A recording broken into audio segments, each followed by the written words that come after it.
In this video, I talk about a plenitudinous number of counters you can use in 3v3 to destroy your enemies in the current meta.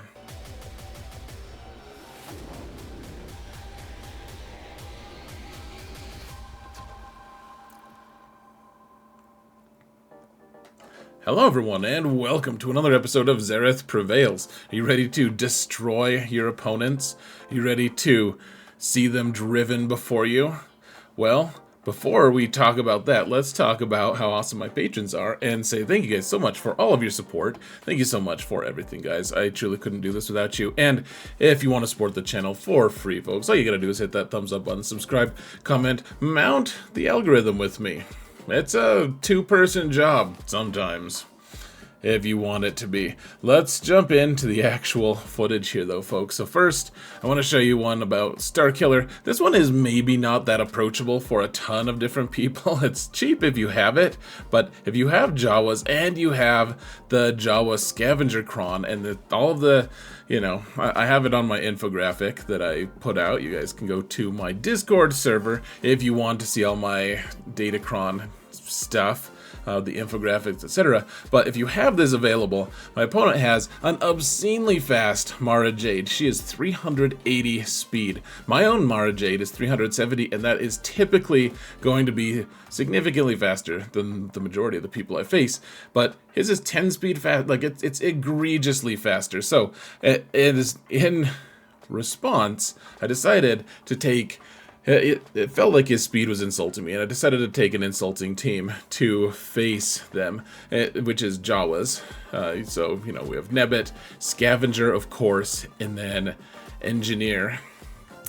Those are the three best. And I don't think I take a single turn here, but you see, with all of the Datacron stuff like that, we stay alive pretty well, and they just kind of don't. Goodbye, Starkiller and company. We got a 64.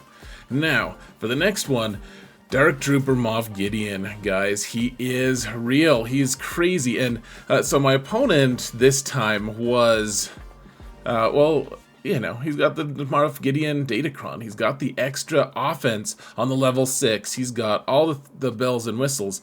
And all we've got is an oversized fish. And this is... It's scary. You've got, my opponent had significantly more relics than me, way better modding in general, like I was talking about before, and he's got this team that is really scary. Relic 9 on Moff Gideon, I think Relic 8 on the other two, and so yeah, we wanted to see if Admiral Raddus was going to work, because you know how Raddus works pretty well against a lot of Imperials. If they gain bonus turn meter, they get days, and they can't revive if you kill them when you have that little rebel symbol buff there, the spark of rebellion. Here, I think I actually have, yeah, you can see that. So, anyways, they have a denial of revive themselves if you're not careful. I wanted a taunt, so K2SO was there, and then what you just saw from Death Trooper was exactly what his name implies. He just one-shot K2SO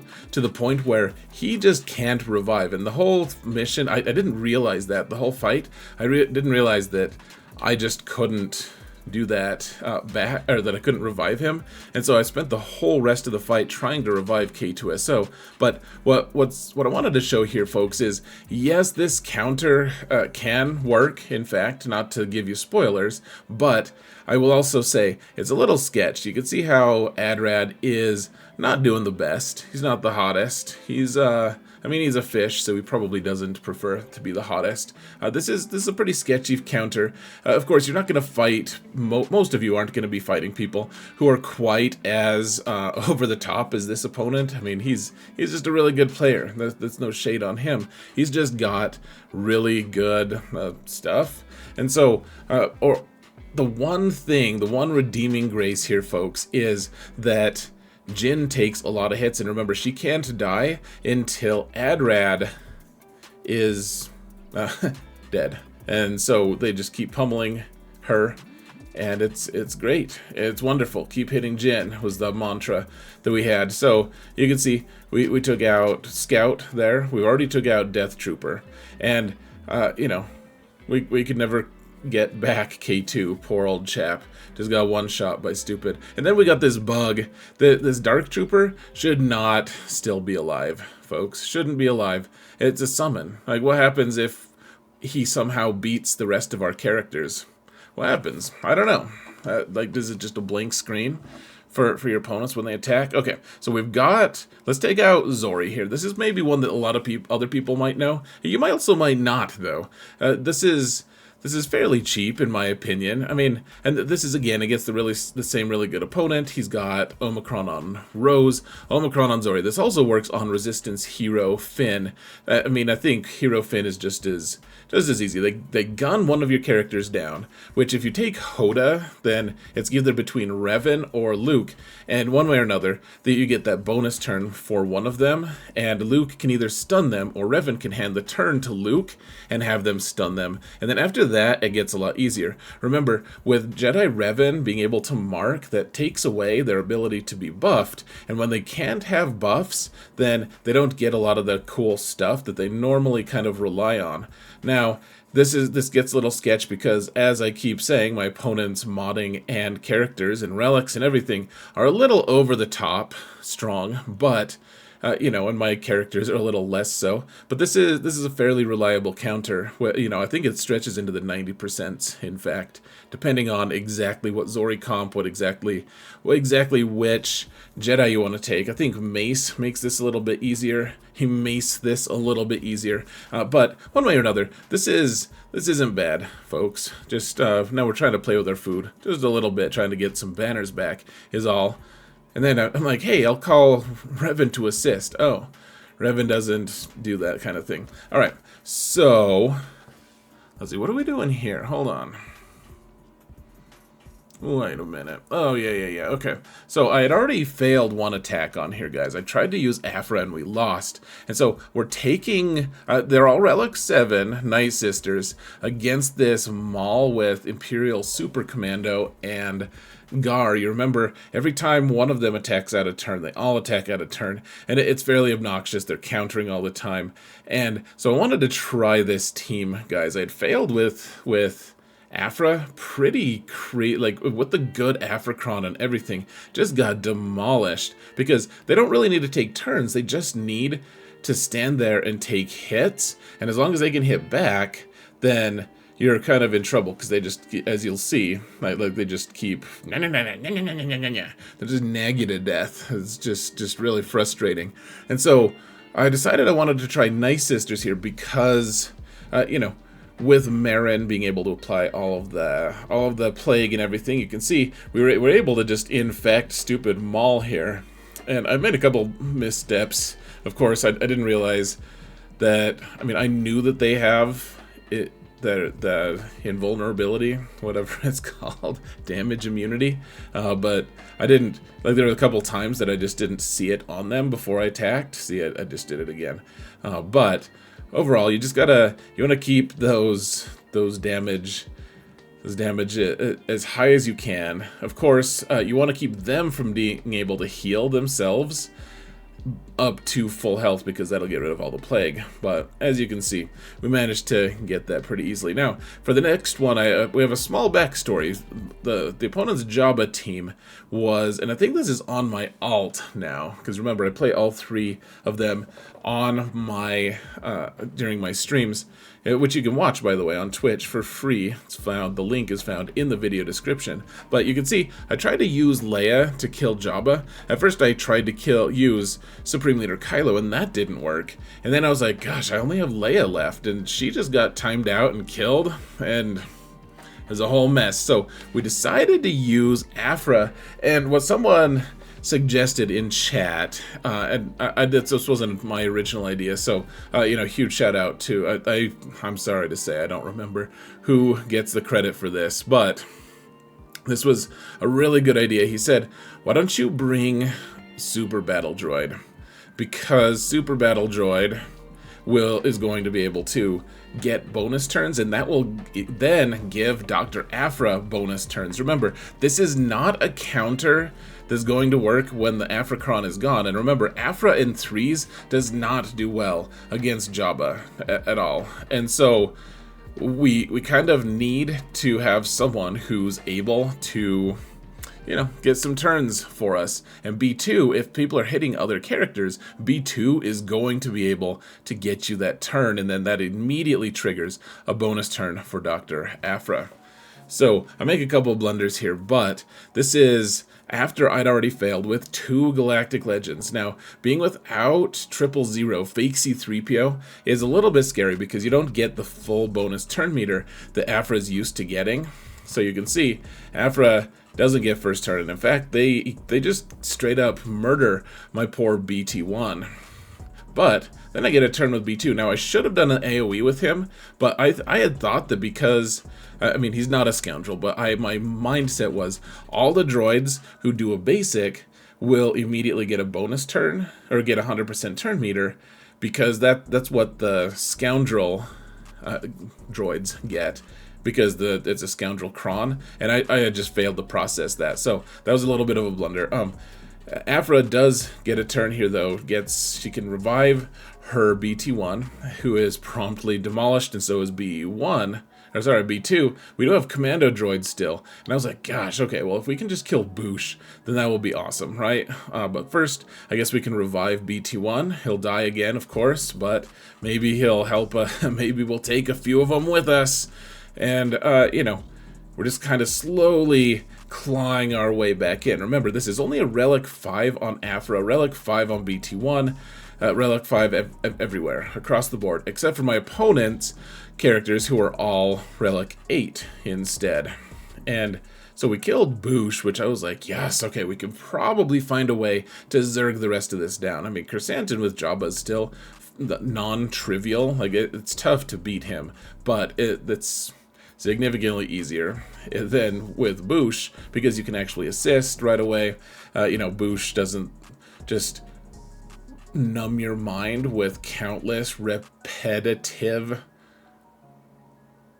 throwings of her grenade. Gosh, sorry, my mind got numb just thinking about how repetitive she is. It's so boring. But okay, so we're down to Jabba. Jabba's getting his ultimate. He's gonna get his ultimate pretty soon. So I was like, man, okay, we gotta try to kill Chrysanthemum if we can, just in case we end up having to multi-shot this. Like, killing Chrysanthemum is going to be pretty key here, honestly. So yeah, let's set them on fire. They're kind of honorary witches, honestly. And typically by now, Commando Droid has really ramped up his damage. And I guess in 3s it's a little bit harder to ramp your damage, because it's all based on the amount of siphon that Aphra has and how much she's passed to Commando Droid. And all of my other droids have died a ton of times. The other thing I kept trying to do, talk about a fail tonight of me trying to figure out how to revive characters. I didn't remember that Separatist droids don't get revived by Aphra. She just doesn't like them. She's just like, you know what, Separatist droids, screw you guys, you can stay dead. Okay, so we barely squeaked that one out, but that's a trick, guys, especially if you have loaded turn meter on that Jabba team. It's going to help quite a bit to have B2 there instead of 000, even though it feels unnatural. I'm not saying it's going to win every time. I doubt that it's 100% win rate. I really, really doubt it, but I think that was a trick that I had kind of been unaware of. That is, I don't know, you can kind of tilt the odds in your favor a little bit. So this one is on my little account, and my opponent had 3 million more GP than me. I ended up losing the fight by quite a pretty large margin, but this was a funny match because we have about the same level of mods. We have about the same everything, except for he has way higher relics on his characters, including a Relic 9 Malak, and all of my Jedi here are Relic 1. That's all they are. So you can see we're kind of trying to follow the Shatter Point, but we need to take out Darth Talon, which is why we took Mace. Well, Mace has a lot of different... This is kind of a showcase on why Mace is such a powerful character. Gosh, he's just going back and forth with Savage there. So Talon was in stealth, and she's the one who's making this team really good. It gives them a lot of turn meter. It gives them a lot of... She gives them a lot of stats, all kinds of stuff. But she's in stealth. Whenever Mace takes a turn, she just dispels stealth on everyone. So we're just trying to take out Talon. And now we got to try to take out Savage, who is going to, you know, ruin things for us as well. He's got his Omicron, he's got the Zeta. Strong character. He's got, as lead, he's giving himself a lot of extra defense. And so, the one thing that he doesn't like, though, is when Revan marks him, because when he marks him, that he can't have any buffs. And remember, all of those heal over times, the defense up, offense up, all the different things. The pseudo taunt move that I always forget the name of, he can't have any of them because Revan disallows that. So, alright, we took out Savage. Now we're going to fast forward here because it takes a while, but the one thing I want to show you is the Shatterpoint ability. Remember, whenever you hit someone with Shatterpoint, it reduces their defense, max health, and offense by 10% for the rest of the encounter. And it just stacks, and it stacks. So you'll see, I mean, if you slowed it down, or you go watch my replay on Twitch if you guys want to, that for free, then all you gotta do is I just passed the turn to Mace as much as I could so that he could trigger that Shatterpoint and get Malak to a point where we could actually, at Relic 1, kill him at Relic 9. So, you know, who knows if I got lucky. I'm sure that if he had way better modding than me, that would have probably worked. But we did end up killing that whole team and one-shotting it.